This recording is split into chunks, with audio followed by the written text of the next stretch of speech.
प्यारे दोस्तों नमस्कार। मैं आज आप लोगों के लिए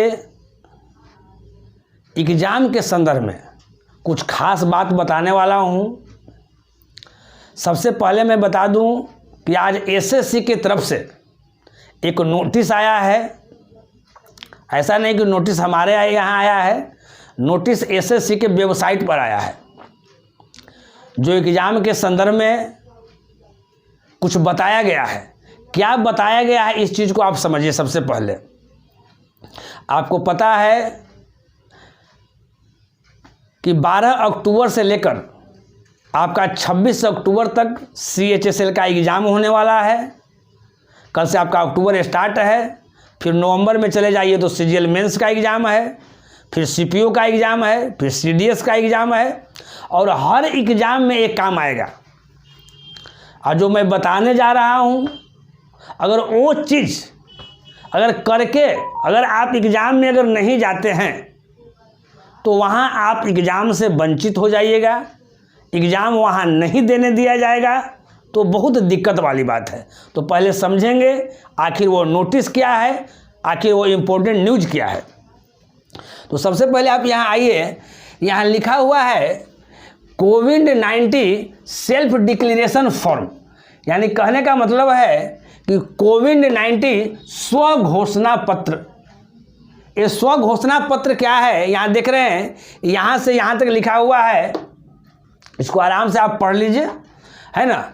उसके बाद देखिए क्या लिखा हुआ है, candidate name, candidate roll number, exam name, exam date, exam shift, exam venue name, है ना, सिग्नेचर ऑफ कैंडिडेट। ये क्या लिखा हुआ है, इस बार एसएससी ने ये नोटिस में अपना निकाला है कि जो भी बच्चे एग्ज़ाम देने जाएंगे तो कोविड-19 स्व घोषणा पत्र का एक फॉर्म है। इस फॉर्म पर आपको क्या लिखना है ना, आपको अपने से नहीं लिखना है, ये चीज़ आपको लिखा हुआ है। ये कहाँ से मिलेगा, कैसे मिलेगा आसानी पूर्वक, मैं ये भी आपको बता देता हूँ, पहले समझ लीजिए। तो ये क्या लिखा हुआ है पहले ये समझ लीजिए आप, है ना। ये आपको लिखा हुआ है कि आप में कोरोना का कोई भी लक्षण नहीं है ना, आप कोरोना पॉजिटिव नहीं हैं, या कोरोना का कोई भी ऐसा सिस्टम, है ना, ऐसा सिम्टम जो आप में नहीं है, ये चीज़ जो है इसके द्वारा बताया गया है। यही चीज़ आपको लेकर वहाँ जाना है। उसमें क्या क्या चीज़ लिखा हुआ रहेगा, जैसे यहाँ देखिए कैंडिडेट नेम, तो अपना यहाँ नाम लिख देना है। कैंडिडेट रोल नंबर, आपका यहाँ रोल नंबर लिख देना है। एग्ज़ाम नेम, आपका एग्ज़ाम का नाम लिखना है, जैसे CHSL का एग्ज़ाम होने वाला है। एग्ज़ाम डेट, किस डेट में आपका एग्ज़ाम पड़ रहा है। आपका एग्ज़ाम शिफ्ट है, कौन पाली में आपका एग्ज़ाम हो रहा है। एग्ज़ाम वेन्यू नेम, आपका सेंटर कहाँ है ना, केंद्र का नाम यहाँ लिखना है। सिग्नेचर ऑफ कैंडिडेट, यहाँ पर सिग्नेचर लिखना है। तो ये जो फॉर्म जो है ना, आपको हम अपने टेलीग्राम चैनल, है ना, हमारे टेलीग्राम चैनल पे अवेलेबल है। आप वहाँ से आप आसानी पूर्वक से ले सकते हैं। वहाँ हमने PDF भी डलवा दिया है अपने टेलीग्राम चैनल पे, और वहाँ से आप प्रिंट आउट निकाल कर इसका, है ना, प्रिंट आउट निकाल कर ये सारा चीज़ उसमें लिखा हुआ है, बाइलिंगुअल लिखा हुआ है, उसमें हिंदी में भी है और इंग्लिश में भी है। तो ये चीज़ आप निकाल कर, ये सारा चीज़ आपको भर कर आपको वहाँ एग्ज़ाम में आपको लेकर जाना है। अगर ये चीज़ अगर आप लेकर नहीं जाते हैं तो आपको वहाँ एग्ज़ाम नहीं देने दिया जाएगा।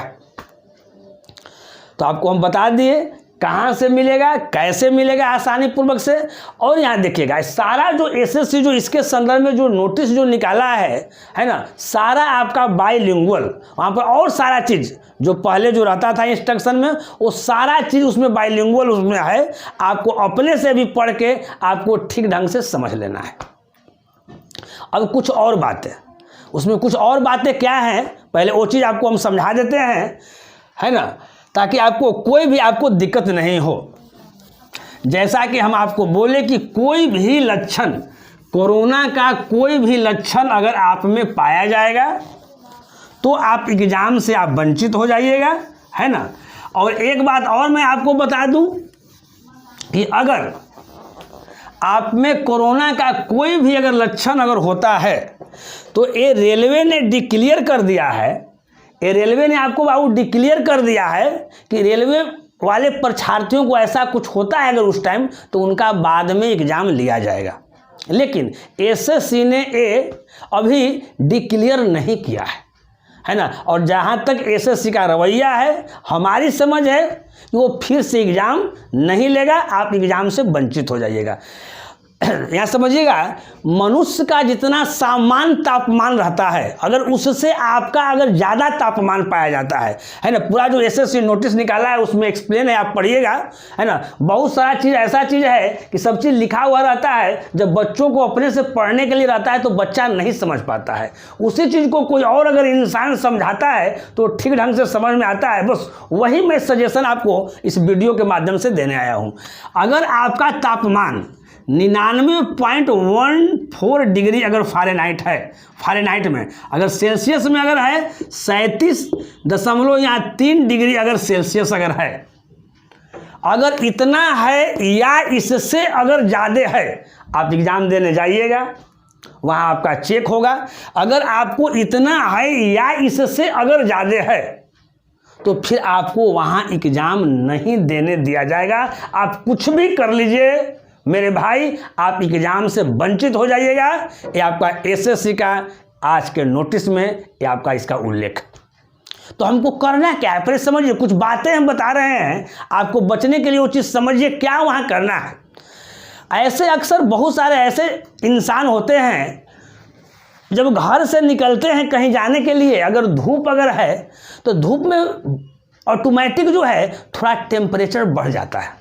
कहीं भी आपको अगर जाना हो, जब वहाँ पहुँच जाते हैं तो वहाँ आपका टेम्परेचर बढ़ा हुआ रहता है, लेकिन वही टेम्परेचर जो होता है वो धीरे धीरे थोड़ा सा स्लो हो जाता है और फिर सामान्य हो जाता है। तो आपको करना क्या है, आपको वहाँ जिस समय एंट्री है, उस समय जिस समय एंट्री है, एग्जाम स्टार्ट की बात नहीं कर रहे हैं, जिस समय एंट्री है उसके 1 घंटा 1.5 घंटा पहले वहाँ पहुँच जाइए। ये आपका अगर तापमान थोड़ा सा बढ़ता भी है तो धीरे धीरे नॉर्मल हो जाएगा और आप एग्ज़ाम दे पाइएगा। नहीं तो क्या होगा जी, आप खुद समझिए। जो लड़के बहुत दिन से तैयारी में लगे हुए हैं, सब चीज़ ठीक है, तैयारी भी है, सब चीज़ ठीक ठाक है, अगर सावधानी नहीं बरतते हैं तो आप एग्ज़ाम से वंचित अगर हो जाइएगा तो कितना आपको अंदर से खराब लगेगा, आप खुद समझिए। तो नौकरी लेने के लिए बहुत सारा चीज़ करने पड़ता है। ये नहीं है कि अगर लड़का केवल पढ़ने में तेज है तो नौकरी रखा हुआ है। बहुत सारा चीज़ जो बता रहे हैं उसमें भी आपको ध्यान देना है ना। अगर आपको अगर उस समय अगर थोड़ा बहुत भी फीवर अगर है, सर्दी है, खांसी है, तो उसका मेडिसिन 1 आध दिन पहले से आप लेकर और अपने आप को क्या कर लेना है, सामान्य कर लेना है। समझ गए ना। अब कुछ कुछ बातें हैं, है ना, एग्जाम के समय क्या क्या आपको लेकर जाना है ये समझना है। ये तो आपको लेकर जाना ही है, जो घोषणा पत्र है उसके बारे में मैं बता दिया, है ना। और कहाँ से मिलेगा ये भी मैं आपको बता दिया। जो विद्यार्थी हमसे जुड़े हुए हैं हमारे टेलीग्राम चैनल पे जाइए और वहाँ पर PDF हम डलवा दिए, वहाँ से आप निकालिए और प्रिंट आउट वहाँ कीजिए और उसको लेकर आप जाइएगा।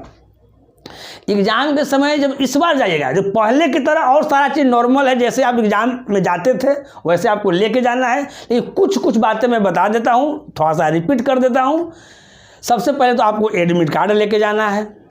उसके बाद आप 3 फोटो लेकर जाइएगा, जो रंगीन फोटो होना चाहिए, पासपोर्ट साइज का आपको फोटो होना चाहिए, उसको लेके जाना है। कोई पहचान पत्र लेकर आपको जाना है ना। और जो पहचान पत्र लेके जाइएगा वो आपका ओरिजिनल होना चाहिए। ये नहीं कि फोटो स्टेट करा के लेके जाइएगा। बहुत सा बच्चा क्या रहता है, फोटो स्टेट करा के लेके चल जाता है। हाँ सर, हमको पता नहीं था सर, फोटो स्टेट करा के ले जाना था, है ना। लेकिन फोटो स्टेट अपना रखना है तो एक्स्ट्रा रखिए, लेकिन आपको जो है ना, ओरिजिनल लेके जाना है और वैसा पहचान पत्र लेके जाना है जिसमें आपको फोटो लगा हुआ है। दूसरी एक बात कि उसमें डेट ऑफ बर्थ का भी उसमें एक्सप्लेन हो, वहाँ कहीं ना कहीं वहाँ लिखा हुआ है। चलिए, पानी जो है अपने से आपको ले जाना है, घर से साथ ले जाना है। और पानी के बारे में भी निर्देश दिया गया है कि वैसा बोतल आपको लेके जाना है कि बोतल आपको पारदर्शी होना चाहिए। पारदर्शी का मतलब जी, उसमें पानी हो तो साफ पता चले, हम इधर से देखें चाहे उधर से देखें, वो पानी पता चलना चाहिए कि ये पानी इसमें रखा हुआ है। ये नहीं कि उसमें पानी की जगह पर वहाँ लेके चल जाइए कोको कोला, है ना। तो वैसा बोतल आपको लेकर आपको नहीं जाना है। है ना। तो आप सारा चीज़ जो है ये चीज़ समझ गए, है ना। रंगीन फ़ोटो आपको ले जाना है, आपको एडमिट कार्ड जो है वो आपको लेके जाना है, कोई पहचान पत्र आपको लेके जाना है, और सबसे जो ज़्यादा इम्पोर्टेंट चीज़ है वो समझिए, आपको मास्क लगा के जाना है। बिना मास्क के वहाँ एंट्री आपको नहीं है। इस बार जो वहाँ जो एग्ज़ाम जो दीजिएगा, है ना, उसका क्या सबसे पहले है, एक बहुत बड़ा विचित्र टाइप का आपको देखने के लिए मिलेगा।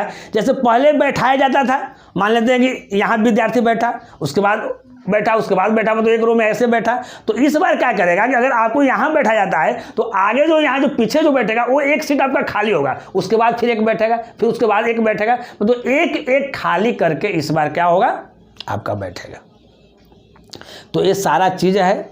एग्ज़ाम बहुत नज़दीक में है, CHSL का 12 अक्टूबर से एग्ज़ाम स्टार्ट है। तो जो भी चीज़ हम सारा चीज़ आपको बताए हैं, है ना, उसको कंप्लीट करके आपको वहाँ जाना है। और हमारी कोशिश है ना, कि पढ़ाने के साथ साथ एग्ज़ाम के संदर्भ में कोई भी अगर फॉर्म अगर निकलता है ना, या कोई भी अगर ऐसी सूचना अगर आती है तो बहुत जल्द, है ना, वो सूचना से आप लोगों को हम अवगत कराएं। बस अभी तक इतना ही था। फिर अगर ऐसा कोई न्यूज़ होगा तो मैं आपसे ज़रूर मिलूँगा। चलिए, ओके।